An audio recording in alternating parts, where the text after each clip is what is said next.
Sa video na ito ay pag-uusapan po natin ang mainit na issue tungkol po kay Pi Network. Oo, si Pi na matagal nating sinusubaybayan mula pa noong mining phase nito or nagsimula ang kanyang mining phase. Pero bakit tila unti-unting nalulugmok itong si Pi sa kanyang laban? May pag-asa pa ba siya sa gitna ng tumataas na centralized exchange inflows? At ano po ba ang ibig sabihin nito para sa atin bilang mga Pinoy crypto traders at investors? Kaya kung ikaw po ay isang Pi user, Pi miner o simpleng crypto enthusiast, siguraduhin tapusin mo ang video na ito dahil pag-uusapan po natin ang buong detalye mula po sa kanyang price action, market sentiment, technical indicators at hanggang sa kung ano ang epekto nito para sa atin dito sa Pilipinas. Pero bago po tayo magpatuloy, ay pakibasa na lamang po muna ang disclaimer dito sa ibaba ng ating screen. Yan, bakit nga ba bumabagsak si Picoin ngayon? Sa kasalukuyan si Picoin po ay patuloy na bumabagsak. Sa madaling salita ay nasa ilalim po siya ng bearish pressure or negative na galaw sa market. Ibig pong sabihin ay mas marami po ang gustong magbenta kaysa sa bumili. Ayon po sa datos, si Pi ay patuloy na nagre-record ng lower lows. Ibig sabihin, ang bawat sunod na pagbaba ng presyo ay mas mababa pa sa mga naunang pagbaba. Hindi na tulad ng dati. Ayan, hindi na tulad ng dati na may hype itong si Pi. Kung dati ay usap-usapan po siya sa social media at crypto communities, ngayon ay tila unti-unti nang nawawala ang excitement ng mga tao. Isa po sa mga dahilan nito ay ang hindi pa rin pagiging malinaw ng kanyang mainnet launch at kung kailan talaga magiging fully tradable ang Pi na namina ng milyong-milyong mga users. Ano naman po ang kinalaman ng centralized exchange inflows sa nangyayari kay Pi? Ayan, habang bumababaw po si Pi ay may kakaibang nangyayari. Tumataas naman po ang inflow papasok sa mga centralized exchanges. Yan, gaya po ng Bitget, Mexi at saka Gate.io.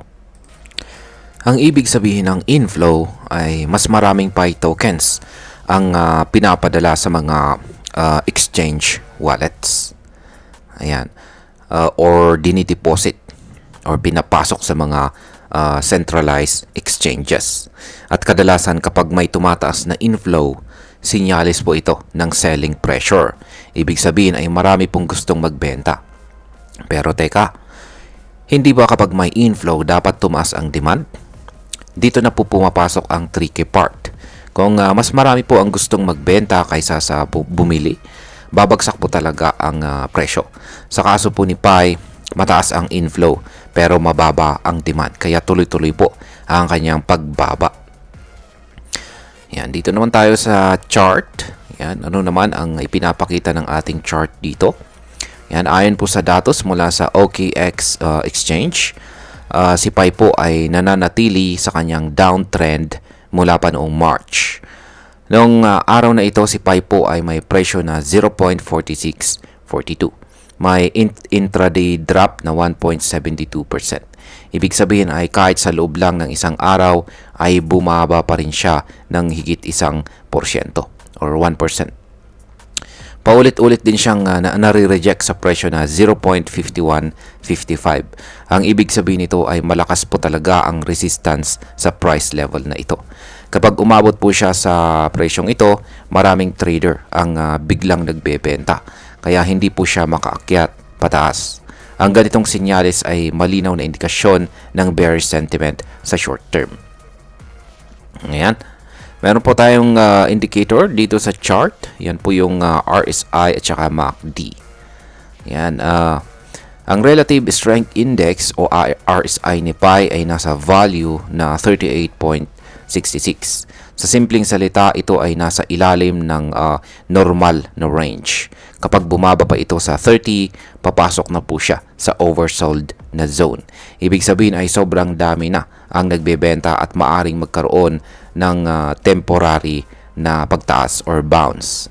Sa kabilang banda ay yung MACD naman dito, yan, or Moving Average Convergence Divergence, ay nagpapakita po ng neutral na action. Yan po yung nasa pinibaba ng RSI indicator.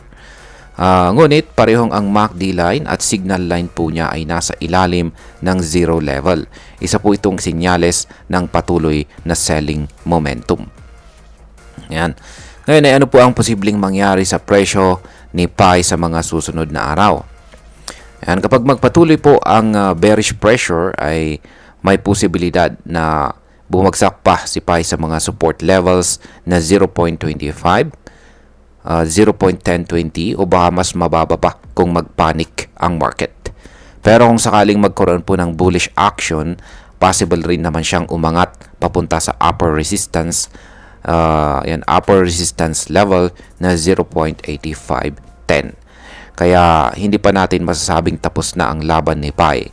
Pero sa ngayon, tila mas malakas po ang bagsak kaysa sa bounce.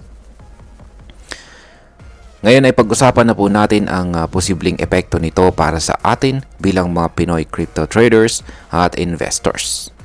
And para po sa atin, ito ay isang mahalagang babala.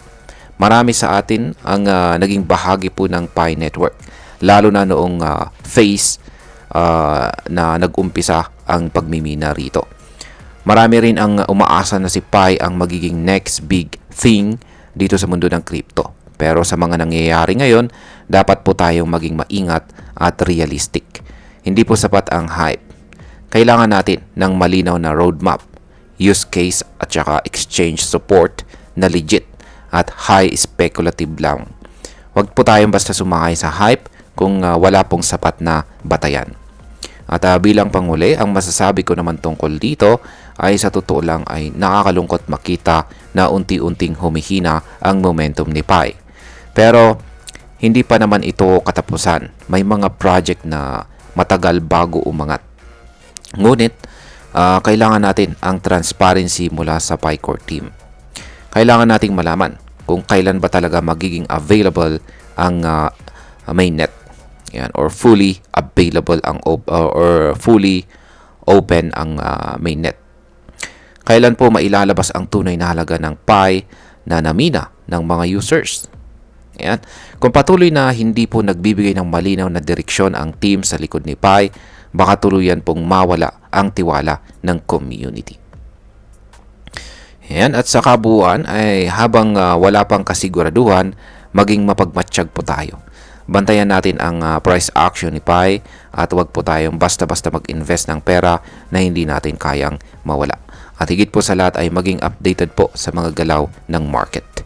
At ayan, hanggang dito na lamang po tayo sa video na ito mga ka-crypto. Marami pong salamat sa panonood. Ingat po tayo lagi at God bless po sa ating lahat.